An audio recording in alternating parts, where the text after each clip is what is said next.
The album with the title "Our Disco Is Louder Than Yours" is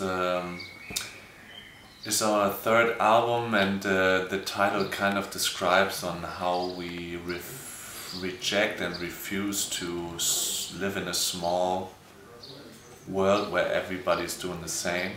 Everybody's got the same volume, that's the title, but how all the people kind of, you know, move in the same direction when it comes to music or to lifestyle, the way our society works. And we just simply stand up and say, okay, well, you know, we're louder, we're more colorful, more bright. The whole thing is kind of a hip-hop attitude thing. We come from hip-hop. He used to have a hip-hop band back in the days, and so this is actually why the title is called like that. You know, we're traveling as DJs for 12 years now, and you always have these kind of waves where new trends kind of come, and for one example, for a couple of years minimal was the thing that everybody did. Now it's loop house, and it's disco, and in these periods of time a lot of artists kind of do practically the same thing, have the same playlists, produce the same kind of music, and somehow you get the feeling that nobody really wants to be special and probably be, how can I say that, not so... Everything is so nice, you know, when you go out clubbing in Berlin, everything's got a groove, you know, you got the same groove on Friday night like on Saturday night till you have Tuesday, the same kind of music. It's just one long song. Everybody can kind of dance in the same groove, and it's always kind of boring, but that's what people kind of like, because they can concentrate on themselves or the drugs they take or whatever, and we think that's not the appropriate way to celebrate life. Music should provoke feelings, and that's very important for us, and if everybody tries to make his music fit into other music, that's not our world. Oh, sorry, you got that wrong. We don't want to say that the whole clubbing scene is boring. It's just that we have the feeling that you always have motions in music and trends. You know what a trend is, right? So right now, for instance, we have the trend of loop house, and suddenly everybody who did minimal 2 years ago and was telling you, well, minimal is the really great kind of music, is now doing loop house, which is totally different, which is full of melody and the opposite of minimal. Everybody thinks he has to do this sound because the others are doing this sound. And it's easy, you know, to just go with the flow. Nobody really dislikes you because it's some kind of cool. You know, it's like when you have, I don't know, when it's just a trend to wear leather jackets, everybody's wearing leather jackets. You know, it's okay, maybe leather jackets look cool, maybe loop house is cool, but it's so boring when everybody is doing it. I'm not just saying loop house is boring, I'm just saying that a lot of people just go the easy way and produce what people want to hear right now.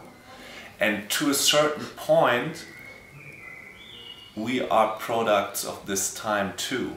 I mean, you know, it's not everything is different what we do, but when it comes to, you know, these unwritten laws on if you want to be successful right now, you do this kind of music, we just refuse to do that. That's what I'm trying to say. I don't know how it is nowadays to be 22 and trying to get bookings. I don't know. I just know that it wasn't easy for us neither. The times were different. And of course we were lucky, and there were many things that happened by accident, but we worked a lot, and we worked a lot on how we do the things that we do. And now actually, of course, I'm saying, well, you know, this is our way, but that doesn't mean that anybody else has to go this way. I mean, if you go to certain clubs where this kind of sound that we're talking about is very successful, you ask the crowd, the crowd loves it, so all good. It's just not working for us. And I don't know how far you get with that, because sometimes it's a question of how you or where you stand in life, you know, which point you make. And I can't always go with the wind. That's just not how it works, especially when it comes to be an artist. Because the question you just had, talking about, you know, this guy has to find gigs and stuff, that might be true when you come to it comes to, you know, the service sector. You know, you always have to do what the audience or the people who pay you want you to do, but that's not how you become a great artist, you know. That's just not how it works. And if you know, if you're a student and you want to earn some money for your whatever, and you play in this bar and sometimes you play in that club, then that's all fine, but that's not how you develop yourself becoming a big artist or a great artist. Well, you know, that's a tricky question, because actually that's what I just said. You know, when people come to our DJ sets, they always go like, you know, I really like you guys, I've never heard something like that before. You know, that can cause that a lot of people who are used to a certain sound don't like us. But that's okay, because we don't want to be like the rest of whatever, the minimal crew or the loop house crew. We do our own thing, people like it, people don't like it, we don't care. We don't have a techno or a house background. We listen to a lot of different kinds of music, old music, 70s music, and when we produce electronic dance music, we have an approach that people say is different. You know, it's always hard to say these things about yourself. That's what we hear, and so yeah, well, it must be different, I guess. Sometimes these people like David Guetta, and we really have respect for him, because what he's doing on a very, very professional and good level, and there's a lot worse in pop music than that. Sometimes these people open doors, like you said, and a guy like Redman, I mean, I don't know, I can't judge, but maybe 5 years ago he wouldn't have done the same thing, because he would never have understood what possibilities there are. So actually I'm thankful for people like David Guetta to open doors, to show people what's possible, and that's a great thing.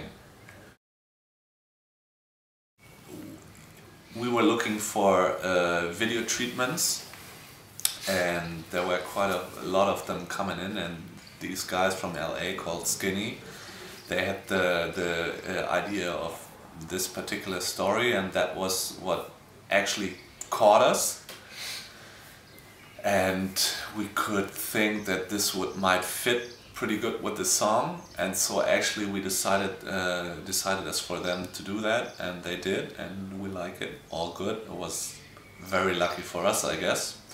They loved the track and put a lot of own, the whole video was their idea, but they put in a lot of work, more than we paid them for, yeah, and yeah, that's just very good. It doesn't happen that often that things fit like that, you know. This was more than just a job for them to do. They really loved the song, and they really had this huge idea, and it was very interesting to see how all this happened with a big but not a too big budget. Treatments all from all over the world, most of them from Germany, but the best came from LA.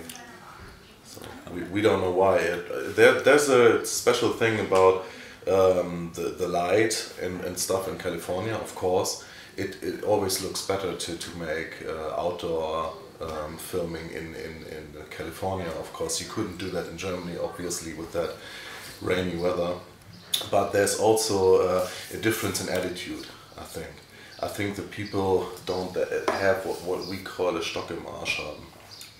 And they just do, you know, they don't bother, they don't care about a lot of things, you know. When it comes to German attitude in some ways. It's always nice to have people who just do it, you know, who don't talk about it, think about it, can we, can't we, how do we, they just go and do it. That's, you know, that's one thing about the American way of life in general, but yeah, that's why we chose him, but the story was just the greatest treatment of all. So, and the meaning, I don't think there's a bigger meaning in it than the one that you see. I mean, it's about a guy who's growing over himself by living in a world that's not bad or not good, and you have to make decisions, you know. I mean, it's a hard life, and you have to make decisions, and he's got his job, he's this undercover agent, but he's loving that girl, so what do you do? I mean, that's just how it is. What do you do with your life?